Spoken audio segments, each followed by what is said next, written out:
crowd, everybody. Yes. Awesome, you guys. I love those Arby's, those roast beef sandwiches, all those fucking lips everywhere. Was that weird? Okay. I'm gonna bring up your next guest right away. Most of you are here to see him, so yeah, they definitely are. Cool. You guys should be excited too. Give a huge round of applause for Lucas Steves, everybody.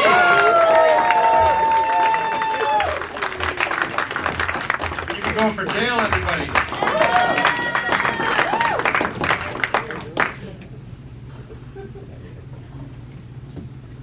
Straws, eh? A lot of controversy about those little fuckers these days. You know, too much plastic in the ocean, gotta save the turtles, all that kind of stuff.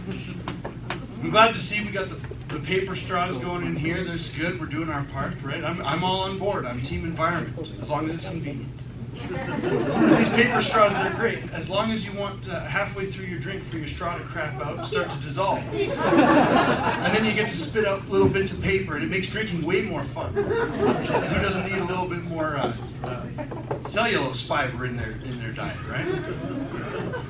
Yeah, straws. I was at Starbucks the other day and I know what you're thinking. I don't look like the sort of guy who goes to Starbucks. But once in a while, I feel like spending $27 on a cup full of ice with some syrup on top, so I go. It's so simple.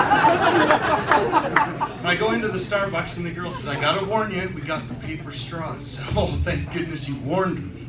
I would have freaked out. And she hands me my paper straw, and then she hands me my plastic cup. And I thought, once again, you hipsters got the whole idea wrong. But anyway, while I was at the Starbucks, I looked on the wall and they were looking for some employees that said, do you have a passion for coffee? I thought that is a very politically correct way to say, do you have a caffeine addiction? But it worked. Speaking of passions for coffee, I'm thinking of starting my own coffee shop. Yeah, I'm gonna do it in a church. And hear me out on this one. In a church, there's a lot of benefits to having a business in a church. First off, you don't have to pay taxes. And if it's a coffee shop, you got like a whole audience of people trying to stay awake through Mass every single Sunday. It's brilliant. Brilliant. But most of all, it's for the naming opportunity. You know what I'm going to call the place? Jesus Christ, that's good coffee. Because it's all in their name. A name can make or break a business. Right? I think somebody should start the curl up and dye hair salon. You get lots of clients that way. They might not be in the best frame of mind, but a client's a client. But the wrong name can wreck a business. You should just ask William Shatner. He tried to start a lingerie line, but apparently Shatner Panties was not very You gotta be careful, right? So, pistachios. Anybody like pistachios? Right on. I thought I liked pistachios. The other day I'm at the grocery store walking along through the produce department and there's some pistachios at the end because for some fucking reason they can't put pistachios with the rest of the nuts. So I grabbed some, put it in my basket and I went home. Later on that night I'm sitting there and I think, I want a pistachio. Now it takes a little bit of commitment to eat pistachios because you gotta have 2 bowls, one for the nuts, one for the shells. It takes a little bit of equipment. You know, you gotta have some safety glasses, a hammer, a chisel, a glass of water. So I gather up all my gear, I go to the living room, I sit down, I pull out a pistachio and it's, you know those ones that aren't quite open yet? That are a real bitch to get into? That was where I was gonna start. So about 45 minutes later when I finally got it open, I put it in my mouth and immediately, something is terribly wrong with this pistachio. So I grabbed the bag, I'm gonna check the expiry date and see if maybe it's gone rancid or something like that. No, it turns out I grabbed the unsalted pistachios. I don't fucking like pistachios. I like salt. The least convenient way I can get it. Ridiculous.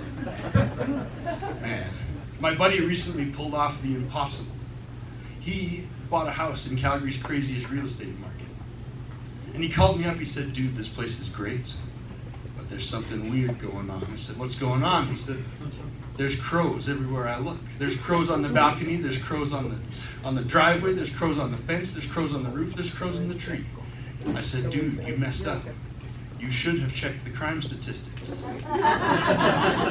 It would have told you about all the murders in the neighborhood. Right, I'm gonna leave you with this, a couple of crazy thoughts that I had recently. I was driving along past a tire shop. There was a sign up front that said, "Blowout sale." I said, if they're gonna blow out, no wonder they're on sale. And then I thought, do you suppose if the freezer breaks down at an ice cream shop, they have a liquidation sale? You guys have been awesome. Thank you so much.